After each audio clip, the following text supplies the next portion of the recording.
बीडमध्ये आज 2 दसरा मेळावे होणार आहेत। पंकजा मुंडेंचा सावरगावातील भगवान भक्तीगडावर मेळावा होणार आहे, तर मनोज जरांगेंचा नारायणगडावर मेळावा होणार आहे। भगवान बाबांच्या मंदिरातील गाभाऱ्यात विधिवत पूजा करून मुंडेंच्या दसरा मेळाव्याला सुरुवात होणार आहे। तरी दोन दृश्य आपण पाहतोय। पंकजा मुंडे यांचा भगवान भक्तीगडावर मेळावा, तर याच मेळाव्याला धनंजय मुंडे सुद्धा उपस्थित राहणार आहेत। दुसरीकडे मनोज जरांगे यांचा नारायणगडावर दसरा मेळावा, ज्याची जय्यत तयारी करण्यात आली आहे। मात्र सगळ्यात महत्त्वाचं ते म्हणजे मनोज जरांगे यांची प्रकृती सध्या बिघडलेली आहे, त्यामुळे ते नारायणगडावरील मेळाव्याला उपस्थित राहणार आहेत का याकडे लक्ष असेल। नारायणगडावरून आढावा घेतला आमच्या प्रतिनिधीने। बीडच्या नारायणगडावरती आज मनोज जरांगे पाटील यांचा दसरा मेळावा होतोय आणि यासाठीची सध्या जय्यत तयारी सुरू असल्याचं पाहायला मिळतंय।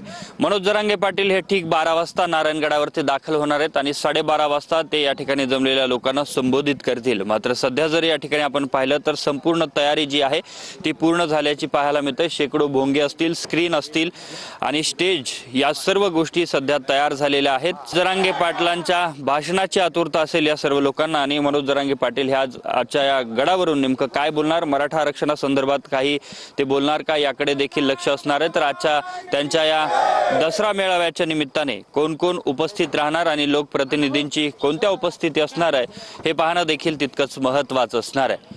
कॅमेरामन अमित आडेसह मी अशोक काळकुटे, TV9 मराठी, नारायणगड, बीड।